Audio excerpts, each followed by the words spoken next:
Welcome to all of you. Myself, Professor Shiv Sundar, presenting a lecture on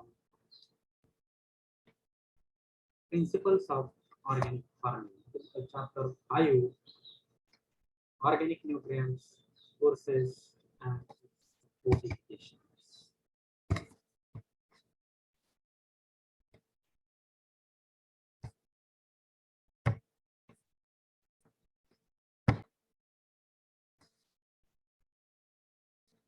Then the fertilizers used for the organic farming. You know about this.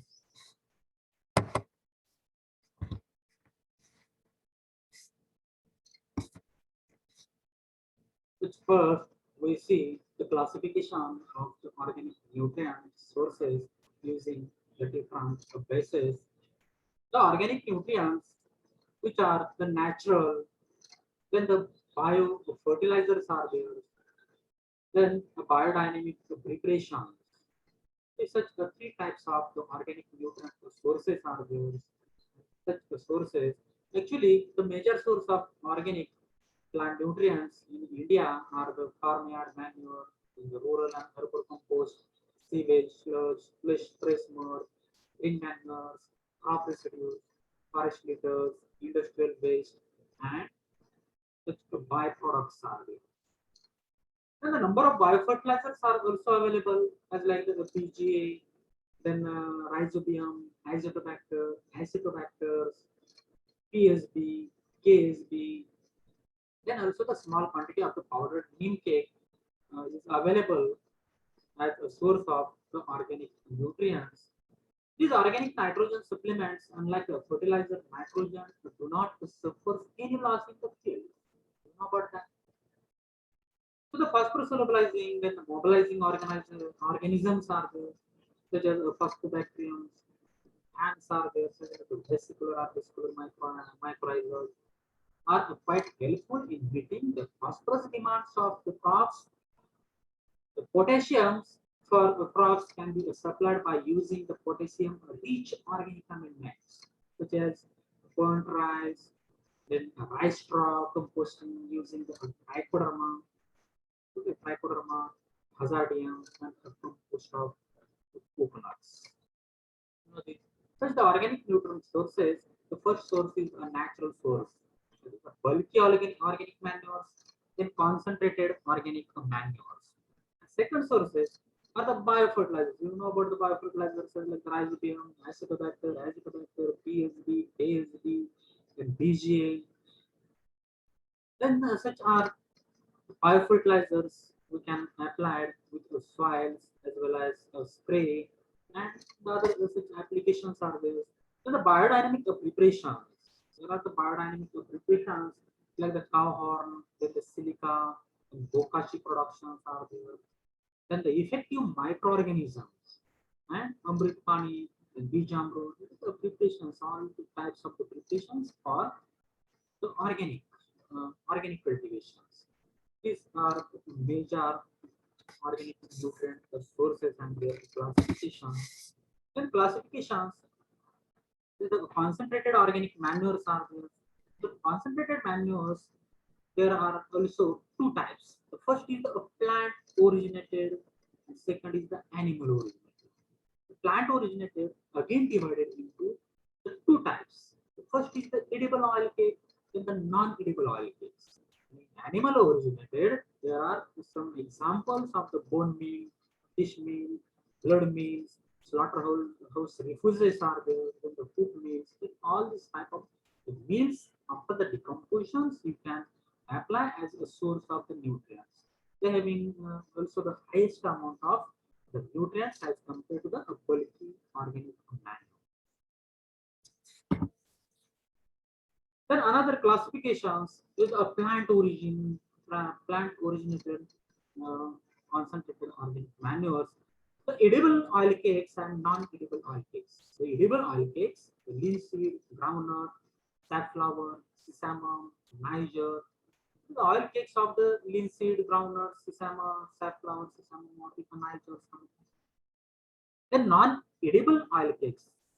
Non-edible oil cakes, the neem oil cake, the moho oil cake, castor oil cake, then cotton cake, and the currants cake. These are the non-edible oil cakes are the oil cakes we can apply as a source of the nutrients in the organic. Then the first is the major source is the bulky organic manures, which is the FIM, is the farmyard manure, is the major source of the nutrients. So the quantity of the nutrients is a very less. For example, in case of the FYM, about 0.5% N, 0.2, 0.25% P, and 0.5% A. That is such a minute amount of the nutrients are present, but it is the major source. Okay. Then the FIM is actually the decomposed mixture of the cattle dung, urine, litters, or such a type of the bedding materials, which is non-consumed or not fed by the cattle. Such type of the fodder is there, and the domestic waste as well as it's the combinations or the mixture of such all these material is the FIM. Decomposed mixtures. Okay. Then the methods of the FIM preparation. Such methods of the FIM preparations are the heat method, heat method, then the box method. Then such a method which is actually depends upon the regions. In case of the heat methods, you know about where the heavy rainfall is there. If you can apply the heat method in that situation, then there is no decompositions because of the heavy rainfall or high water stagnant into the pit. Because of that, it is deadly. It is not decomposed properly, and you cannot apply such a type of manures into the field. So this is the heat method. Then the pit method. The pit method is a trench. Long trenches or the particular sizes of the trenches we have made for the preparations of the FI. And the bedding materials such as the cattle dung, urine, litters, or undecomposed powders you can apply as a bedding materials by the preparations of such methods. Then also the box method, that is the box is prepared from the different materials as well as you can apply use the bricks also. Then such a box you have prepared such a type of the FIM by using the different type of the building materials into a box. This is a box method. Then the factors influencing the compositions of the FIM. What such factors are there which influence the content of the nutrients into the FIM. That is the NPK contents, in the micronutrients contents, or any other enzymes. Also, content into the FIMs. So, such as the source of the manures, then the foods of the animals, the age and the conditions of the animals, the functions of the animals, nature and the proportions of the litter. That is the what type of the materials you have used while the preparations of the FIM is actually such composition is depends upon that.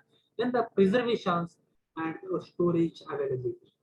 Where such availability of the preservations and how it is preserved into the different storage structures, then the quantity of such nutrients or the composition is depends upon that. Then you know about the such losses during the handling of the FIM or the compost are there. First, the losses during the handling. Losses during the handling, the loss of the liquid portions of the urine. So the loss of the solid portions of the tongue, and the loss during the storage or by the leachings as well as by the volatilizations, then such type of the losses because of factors are there.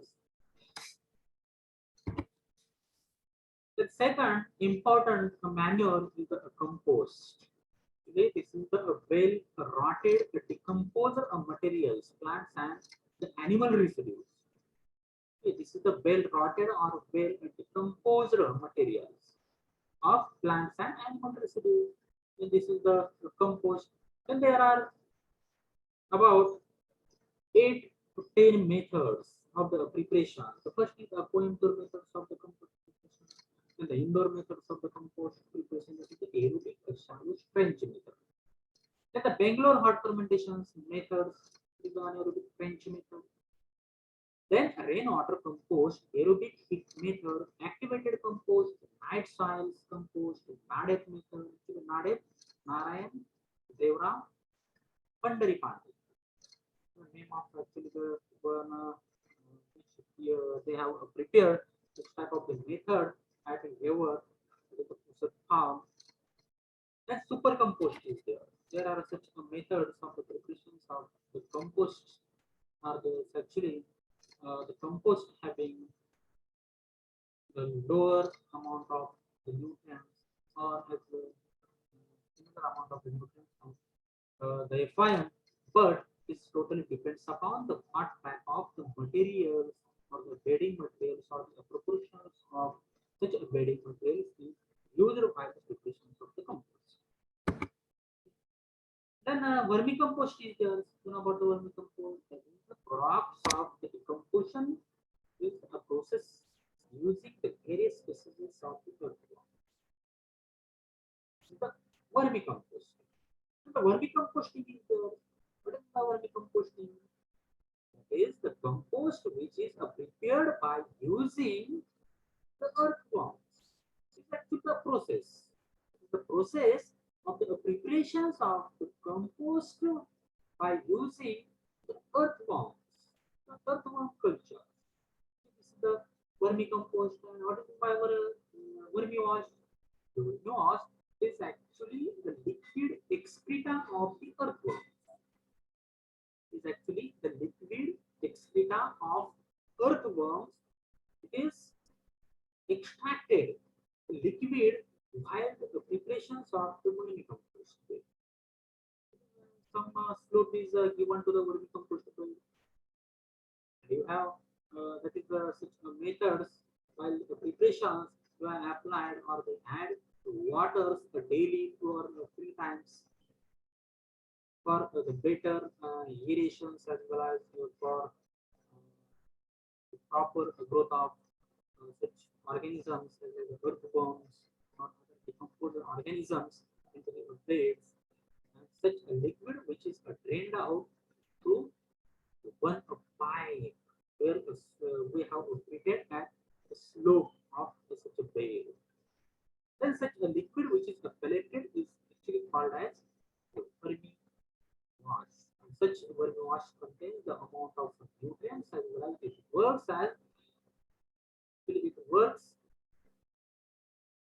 as the pesticide as well as it provides the amount of nutrients. Okay. Then such a type of the beds we have seen into these pictures and such contains about 1.6% nitrogen, 1% P2O5 and 1.5% K2O. It also contains a small quantity of the micronutrients. Then the second bed, it is a plastic material bed. You can prepare such a compost into such type of the beds also. Then these are the species of the earthworm. Generally, you know about the most commonly used such most commonly used such earthworm species are there. The first, the Eisenia pitida, is most commonly used in India. Eisenia pitida, then Eutrylus eisenia, and Pharynx excavatus. Such were earthworm species which work on the upper layer of the soils or upper layer of the beds. Then another such a species which works into the deeper layers of the soils. For example, the Pheridima, Elogata, then Octochitona, Serrata, such two types of the species are there, which birds. The next is the green manuring. Green manuring, you know about such a green manuring. There are two types of the green manurings are there. The first green manuring is the leafy green manuring, and second are the in situ green manurings. The leafy green manurings, which actually you know about such leaves of the plants, which is already planted into the border sides of the fields as well as the avenue plants. For example,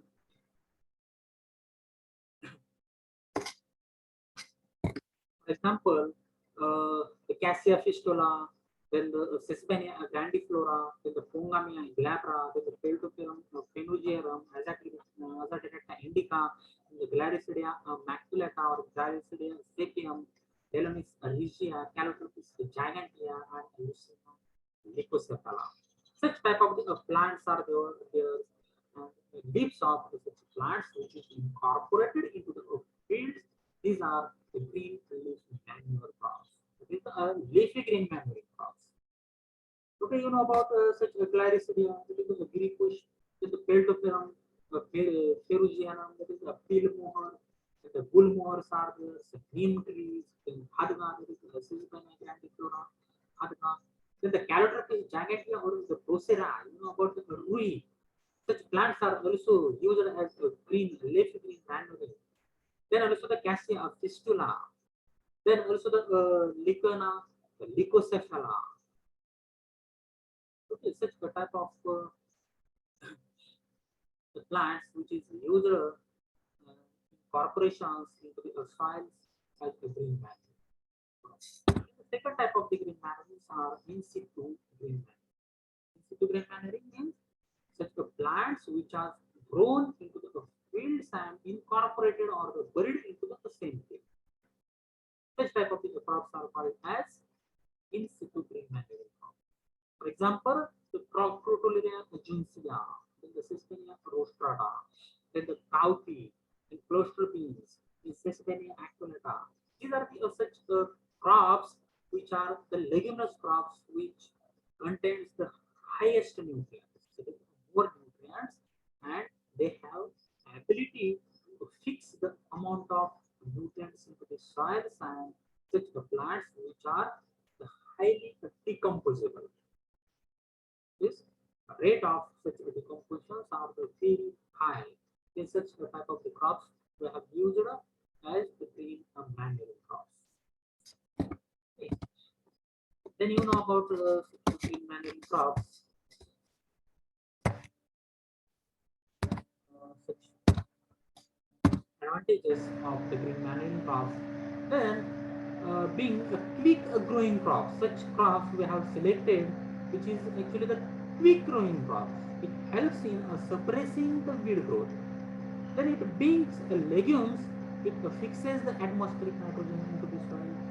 Then green manure crops takes the nutrients from the lower layers of the soils and it fixes into the upper layer of the soils.